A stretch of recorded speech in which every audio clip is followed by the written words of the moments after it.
সবাইকে স্বাগত আমাদের অনলি নেট জিআরএফ বেঙ্গলি চ্যানেলে। এরকম ধরনের আপডেট পেতে সবাইকে বলবো আমাদের চ্যানেলের সঙ্গে থাকতে এবং একটু সহযোগিতা করতে। সবাইকে বলবো চ্যানেলটাকে সাবস্ক্রাইব করে রাখতে। যে কোনো পরীক্ষার ক্ষেত্রে এরকম প্রশ্ন প্রায় আসে এবং যে কোনো কম্পারেটিভ পরীক্ষার ক্ষেত্রে এরকম প্রশ্ন আমরা পেয়ে থাকি। তাছাড়াও যারা গ্রাজুয়েশন লেভেলে সেমেস্টার সিস্টেমের পরীক্ষার বা এরকম ধরনের পরীক্ষার বিভিন্ন পরীক্ষার ক্ষেত্রে এইসব প্রশ্নগুলো প্রায়শই কমন পাওয়া যায়। সেজন্য একটা মানে মক টেস্ট এবং উত্তর নিয়ে মোটামুটি সবার কাছে এলাম। সংক্ষিপ্ত প্রশ্ন ও উত্তর আলোচনা সমস্ত পরীক্ষার জন্য গুরুত্বপূর্ণ। যেটা আপনারা দেখেছেন থাম্বনেলে বা পোস্টারের মাধ্যমে আপনারা দেখেছেন। প্রথম প্রশ্ন, ফোর্ট উইলিয়াম কলেজ কার নেতৃত্বে প্রতিষ্ঠিত হয়? Lord Wellesley. Fort William College কার নেতৃত্বে প্রতিষ্ঠিত হয়? Lord Wellesley. পরের প্রশ্ন, কত সালে ফোর্ট উইলিয়াম কলেজ প্রতিষ্ঠিত হয়েছিল? 4ঠা মে 1800 সাল। 4ঠা মে 1800 সাল। পরের প্রশ্ন, ফোর্ট উইলিয়াম কলেজের কোথায় প্রতিষ্ঠিত হয়? কলকাতার লালবাজারে। ফোর্ট উইলিয়াম কলেজের শিক্ষার কার্যক্রম চালু হয় কবে? এটা হবে কবে? 24শে নভেম্বর 1800 সাল। কি কি বিভাগ নিয়ে ফোর্ট উইলিয়াম কলেজ যাত্রা শুরু হয়? দুটি বিভাগ নিয়ে, মারাঠি এবং সংস্কৃত। ফোর্ট উইলিয়াম কলেজে বাংলা বিভাগ খোলা হয় কত সালে? 1801 সালে। ফোর্ট উইলিয়াম কলেজ সর্বপ্রথম বাংলা বিভাগের দায়িত্ব ন্যস্ত করা হয় কার উপরে? উইলিয়াম কেরির উপরে। ফোর্ট উইলিয়াম কলেজের প্রথম অধ্যক্ষ কে ছিলেন? William Carey. Fort William college প্রথম প্রতিষ্ঠার উদ্দেশ্য কি ছিল? ইংরেজ সিভিলিয়ানদের এদেশীয় ভাষা ও সংস্কৃতি শিক্ষা প্রদান করা। পরের প্রশ্ন, ফোর্ট উইলিয়াম কলেজের স্বর্ণযুগ বলা হয় কোন সময়? 1801 থেকে 1815। 11 নম্বর প্রশ্ন, ফোর্ট উইলিয়াম কলেজের গুরুত্ব হ্রাস পায় কবে? 1817 সালে হিন্দু কলেজ প্রতিষ্ঠিত হলে বর্তমানে নাম প্রেসিডেন্সি ইউনিভার্সিটি, যেটা প্রেসিডেন্সি কলেজ নামে পরিচিত। পরের প্রশ্ন, কত সালে বিদ্যাসাগর ফোর্ট উইলিয়াম কলেজের হেড পণ্ডিত হিসেবে যোগ দিয়েছিল? 1841 সালে। পরের প্রশ্ন, বিদ্যাসাগর কত সালে ফোর্ট উইলিয়াম কলেজ ত্যাগ করেন? 1846 সালে বিদ্যাসাগর ফোর্ট উইলিয়াম কলেজ ত্যাগ করেছিল। 1846 সালে। পরের প্রশ্ন,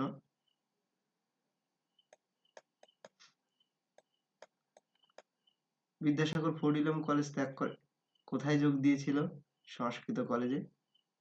পরের প্রশ্ন, কত সালে ফোর্ট উইলিয়াম কলেজ বন্ধ ঘোষণা করা হয়? 1854 সালে। পরের প্রশ্ন, উইলিয়াম কেরি কার কাছে আনুষ্ঠানিকভাবে বাংলা শিখেছিল? রামরাম বসুর কাছে। উইলিয়াম কেরির মুন্সি বা সহকারী কে ছিলেন? রামরাম বসু। ফোর্ট উইলিয়াম কলেজের কোন বিদেশি কর্তৃক রচিত প্রথম গ্রন্থ কোনটি? কোন বিদেশি দ্বারা বা কর্তৃক রচিত প্রথম গ্রন্থ কোনটি? কথোপকথন। কথোপকথন কত সালে প্রকাশিত হয়েছিল? 1801। কথোপকথন কোন ভাষায় রচিত? একই লেখা, একই পৃষ্ঠার উপর ইংরেজি। ইতিহাসমালা কার লেখা? William Carey. ইতিহাসমালা লেখা উইলিয়াম কেরি। ইতিহাসমালা কত সালে প্রকাশিত হয়? 1812। বাংলা সাহিত্যের প্রথম ইতিহাস নির্ভর গল্প গ্রন্থ কোনটি? ইতিহাসমালা। এই গ্রন্থে 150টি গল্প রয়েছে। পরের প্রশ্ন, ফোর্ট উইলিয়াম কলেজের প্রথম গ্রন্থ কোনটি? রাজা প্রতাপাদিত্য চরিত্র। 1801। রাজা প্রতাপাদিত্য চরিত্র কার লেখা? রামরাম বসু। ফোর্ট উইলিয়াম কলেজের শ্রেষ্ঠ পণ্ডিত কে ছিলেন? মৃত্যুঞ্জয় বিদ্যালঙ্কার। ফোর্ট উইলিয়াম কলেজের সবচেয়ে বেশি গ্রন্থ কার লেখা? মৃত্যুঞ্জয় বিদ্যালঙ্কার। মৃত্যুঞ্জয় বিদ্যালঙ্কারের গ্রন্থের সংখ্যা কত?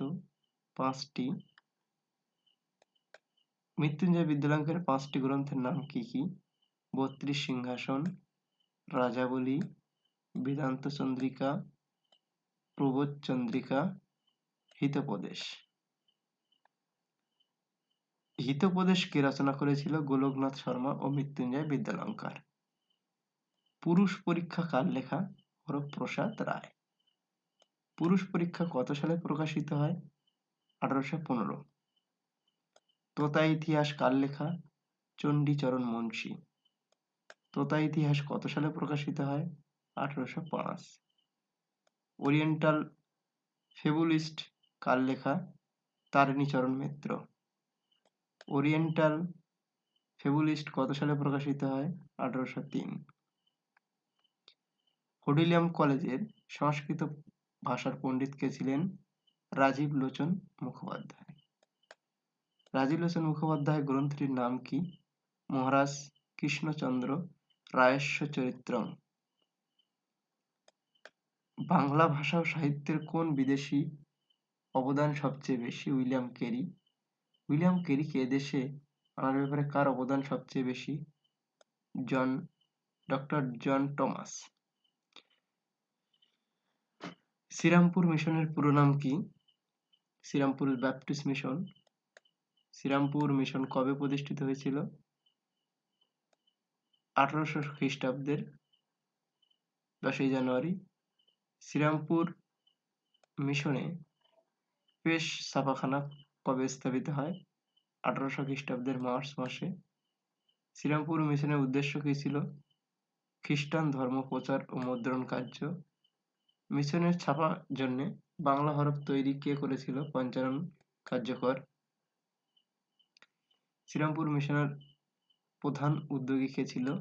William Carey. শ্রীরামপুর মিশনের 3টে শ্রেণী গ্রন্থের ছিল: দেশি ভাষা পাঠ্য, বাইবেলের অনুবাদ, ইতিহাস ও সাহিত্য। কলকাতা এশিয়াক সোসাইটি কত সালে প্রতিষ্ঠিত হয়েছিল? কবে, কোথায় প্রতিষ্ঠিত হয়েছিল? 1784 খ্রিস্টাব্দে কলকাতায় এশিয়াক সোসাইটি প্রতিষ্ঠিত হয়। আত্মীয় সভা কত খ্রিস্টাব্দে কে প্রতিষ্ঠিত করেন? 1815 রাজা রামমোহন রায় আত্মীয় সভার প্রতিষ্ঠা করেন। হিন্দু কলেজ কত খ্রিস্টাব্দে প্রতিষ্ঠিত হয়? 1817। কত খ্রিস্টাব্দে কলকাতায় সংস্কৃত কলেজ স্থাপিত হয়েছিল? এটা সবার কাছে জানা থাকলেও আমরা প্রত্যেকেই জানি এর উত্তর। আমরা কমেন্ট বক্সে জানিয়ে দেবো এর উত্তর। সংস্কৃত কলেজ স্থাপিত হয়েছিল কত খ্রিস্টাব্দে? আমরা প্রত্যেকের উত্তর জানি। সতীদাহ প্রথা কত সালে কে নিষিদ্ধ করেন? 1829 খ্রিস্টাব্দের গভর্নর জেনারেল লর্ড বেন্টিংস সপ্তদশ বিধি নামে এই আইনের মাধ্যমে সতীদাহ প্রথা নিষিদ্ধ করেন। স্যার চার্লস উড কোন সালে তার শিক্ষা সংক্রান্ত প্রতিবেদন পেশ করেছিল? স্যার চার্লস উড 1835 খ্রিস্টাব্দে তার শিক্ষা সংক্রান্ত প্রতিবেদন পেশ করেছিলেন। ইংরেজি শিক্ষা প্রবর্তনের সরকারি সিদ্ধান্ত কত খ্রিস্টাব্দে নেওয়া হয়েছিল? 1835 খ্রিস্টাব্দের মার্চ মাসে ইংরেজি শিক্ষা প্রবর্তনের সরকারি সিদ্ধান্ত নেওয়া হয়েছিল। কলকাতা মেডিকেল কলেজ কত সালে প্রতিষ্ঠিত হয়? 1835। তত্ত্ববোধিনী সভা কত সালে? 1839 খ্রিস্টাব্দে তত্ত্ববোধিনী সভা প্রতিষ্ঠিত হয়। তত্ত্ববোধিনী পত্রিকা কত খ্রিস্টাব্দে প্রকাশিত হয়? 1843 খ্রিস্টাব্দে। শুদ্ধি আন্দোলনের প্রবর্তক কে ছিলেন? স্বামী দয়ানন্দ সরস্বতী ছিলেন শুদ্ধি আন্দোলনের প্রবর্তক। আর্য সমাজের প্রতিষ্ঠাতা কে ছিলেন? আর্য সমাজের প্রতিষ্ঠাতা স্বামী দয়ানন্দ সরস্বতী। সত্যার্থ প্রকাশ কে রচনা করেন? সত্যার্থ প্রকাশ রচনা করেন স্বামী দয়ানন্দ সরস্বতী। স্যার চার্লস উডের সুপারিশ অনুসারে কবে সরকারি দপ্তর খোলা হয়? স্যার চার্লস উডের সুপারিশ অনুসারে 1855 খ্রিস্টাব্দে সরকারি দপ্তর খোলা হয়। বিধবা বিবাহ আন্দোলনের অগ্রণী হন কে? ঈশ্বরচন্দ্র বিদ্যাসাগর বিধবা আন্দোলনের অগ্রণী হন। বিধবা বিবাহ আইন কত খ্রিস্টাব্দে প্রবর্তিত হয়? 1856 খ্রিস্টাব্দে বিধবা বিবাহ আইন প্রবর্তন হয়। আইন করে কে বিধবা বিবাহ প্রচলন করেন? 1856 খ্রিস্টাব্দে তদানীন্তন বড়লাট লর্ড ডালহৌসি বিদ্যাসাগরকে সমর্থন করে হিন্দু বিধবা বিবাহ আইন প্রণয়ন করলেও 1856 সালের 26শে জুলাই ওই আইনের স্বাক্ষর করে তা বিধিবদ্ধ করেন পরবর্তী বড়লাট লর্ড ক্যানিং। কলকাতায় শিবপুর অর্থাৎ ইঞ্জিনিয়ারিং কলেজ কোন সালে প্রতিষ্ঠিত হয়? 1856 সালে Shibpur engineering college, Kolkata engineering college প্রতিষ্ঠিত হয়। কলকাতা বিশ্ববিদ্যালয় কত সালে প্রতিষ্ঠিত হয়? 1857 সালে। কলকাতা বিশ্ববিদ্যালয়ের প্রথম উপাচার্যর নাম কি?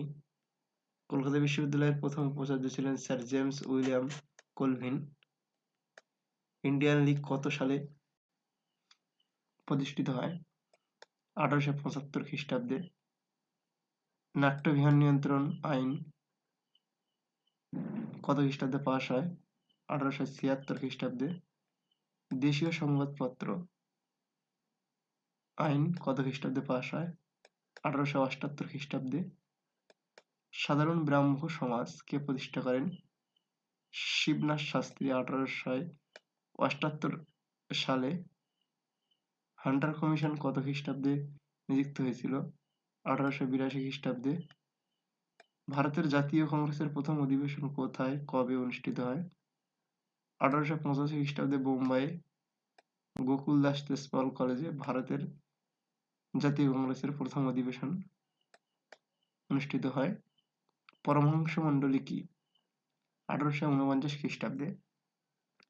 ব্রাহ্ম সমাজের প্রভাবে মহারাষ্ট্রের পরমহংস মণ্ডলী নামে একটা সংস্থা প্রতিষ্ঠিত হয়। এই সংস্থার সদস্যরা একেশ্বরবাদী ছিলেন।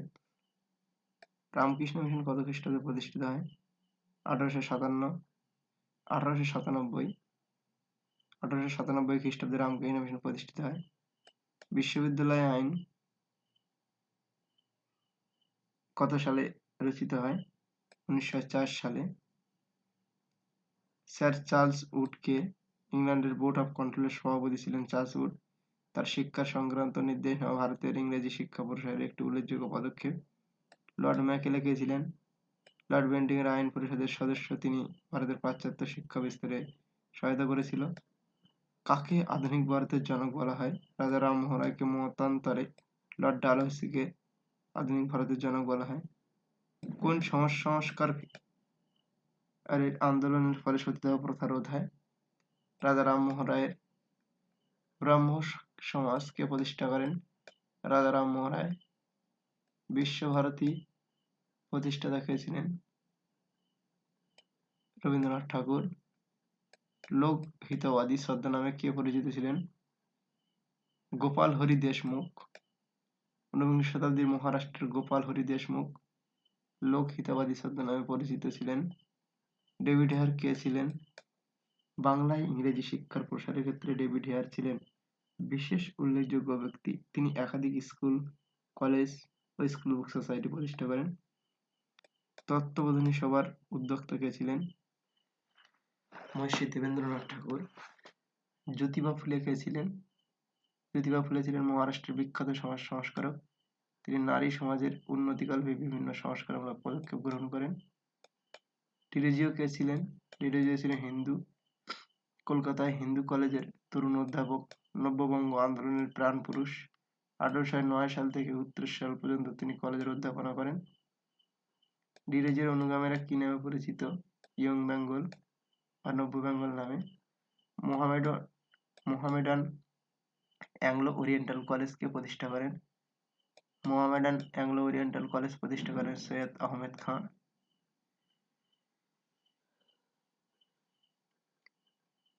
ভারতে দ্বিজাতি তত্ত্বের প্রবর্তক কে? ভারতের দ্বিজাতি তত্ত্বের প্রবর্তক সৈয়দ আহমেদ খান। প্রার্থনা সমাজ কে প্রতিষ্ঠা করেন? ডাক্তার আত্মারাম পান্ডু প্রার্থনা সমাজ প্রতিষ্ঠা করেন। প্রার্থনা সমাজ কোথায় প্রতিষ্ঠিত হয়? মহারাষ্ট্রে। থিওডোর বেক কে ছিলেন?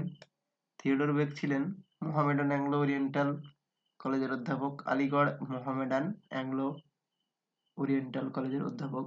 ভারতীয় ব্রাহ্ম সমাজের প্রতিষ্ঠাকে কেশবচন্দ্র সেন। নববিধান ব্রাহ্ম সমাজকে প্রতিষ্ঠা করেন? নববিধান ব্রাহ্ম সমাজ প্রতিষ্ঠা করেন কেশবচন্দ্র সেন। শিকাগো বিশ্ব ধর্ম সম্মেলনে কোন ভারতীয় অংশ নেন? স্বামী বিবেকানন্দ। শিকাগো বিশ্ব ধর্ম সভার শ্রেষ্ঠ বক্তা কে ছিলেন? শিকাগো বিশ্ব ধর্ম সভায় শ্রেষ্ঠ বক্তা ছিলেন স্বামী বিবেকানন্দ। ট্রান্সলেশন সোসাইটির কে প্রতিষ্ঠা করেন? পরবর্তীকালে তার নাম কি হয়? ট্রান্সলেশন সোসাইটির প্রতিষ্ঠাতা স্যার সৈয়দ আহমেদ এবং পরবর্তীকালে এর নাম হয় সায়েন্টিফিক